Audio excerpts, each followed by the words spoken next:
المصطفى اما بعد.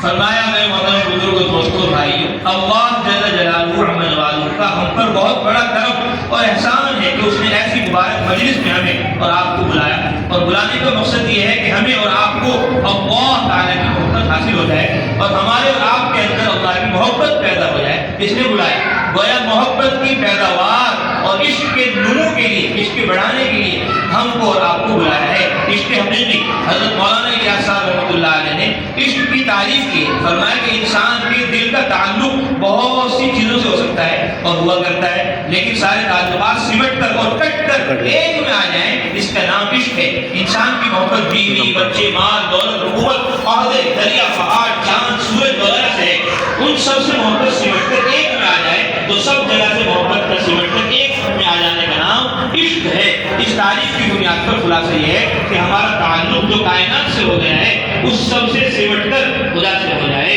اس کا نام عشق ہوگا.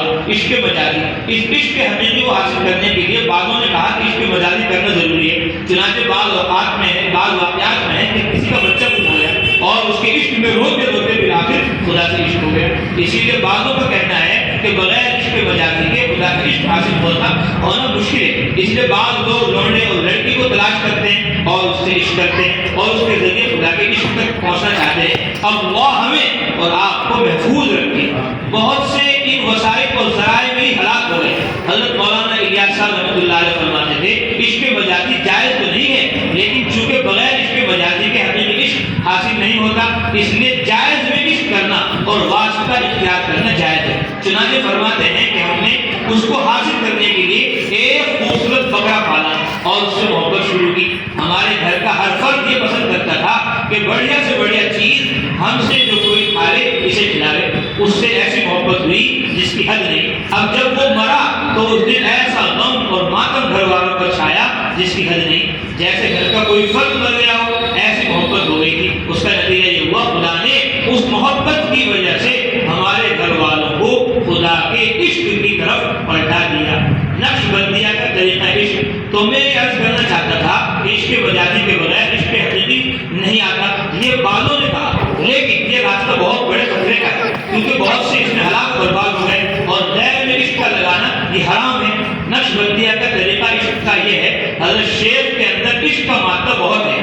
اب جس کے اندر عشق کا مادہ زیادہ ہوگا تو اس کا سلوک جلدی طے ہوگا. اب جس کے اندر عشق نہ ہو اسے چاہیے کہ وہ جائز چیزوں کے اندر عشق کرے اور یہ عشق مشق کے طور پر اور زینے کے طور پر ہو. اور یہی وجہ ہے کہ بعض دفعہ انسان کو اپنی بیوی سے بہت محبت ہو جاتی ہے اور اچانک خدا اسے لے لیتا ہے. اس سے اتنی محبت ہوتی ہے کہ اس کی کوئی حد نہیں. اب اس کے لیے لے لینے میں اللہ کی بڑی حکمت ہوتی ہے اور خدا کو حیرت آتی ہے کہ اس کو میری محبت غیر سے کیوں ہے.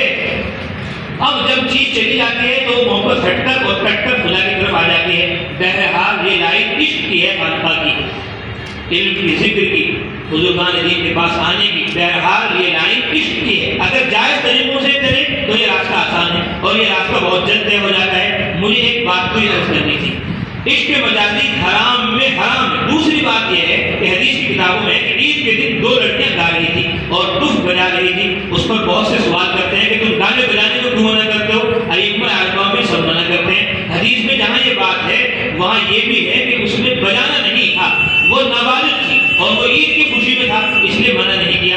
جیسے بہت سے لوگ کہتے ہیں کہ جو گانا سنتا ہے تو اس میں عشق کی موج ہوتی ہے اور جو بجانا سنتا ہے تو اس میں عشق کی لہر اٹھتی ہے. اب نہ پوچھو عشق کی موجوں اور لہروں کا اٹھنا، لیکن اللہ تعالیٰ طریق حرام سے خدا تک پہنچنے کو جائز قرار نہیں دیتے. یہ سب ممکن ہے. ایک جا رہا تھا کفر کی طرف اور اللہ تعالیٰ نے اسے کھینچ لیا اسلام کی طرف. اسی طرح ایک جا رہا تھا حرام کی طرف اور اللہ تعالیٰ نے اسے کھینچ لیا حلال کی طرف. تو یہ خدا کی داد و دہش ہے. لیکن یہ ضروری نہیں کہ ہر کفر کی طرف چلنے والے کو اسلام مل جائے اور حرام کی طرف بڑھنے والا حلال کی طرف چل دے. اس طرح یہ ضروری نہیں کہ خدا تک پہنچنے کے لیے حرام کو اختیار کرے تب بھی خدا تک پہنچے گا. نہ یہ ضروری ہے اور نہ جائز ہے. تو گانے اور بجانے کو ہمارے سلوک کے اندر جائز قرار نہیں دیا گیا. البتہ جب عشق کی موج زیادہ ہو تو اس میں سکون لانے کے لیے اہل اللہ چند اشعار سن لیتے ہیں اور اس میں بھی نہ جانے کتنے قیود اور شرائط ہوتے ہیں. اس کے بعد سنتے ہیں. البتہ قرآن پاک کی تلاوت اور اسے اچھی آواز سے پڑھنا، اسے حدیث میں مزمار من مزامیر داؤد سے تعبیر کیا گیا. تو اس راستے میں گانے بجانے کا خیال نہ کرو کہ خدا تک پہنچنے کے لیے قرآن کے علاوہ بھی کوئی راستہ ہے، باقی جائز طریقہ اختیار کرنا جائز ہے۔ مثلا حضرت مولانا محمد یوسف صاحب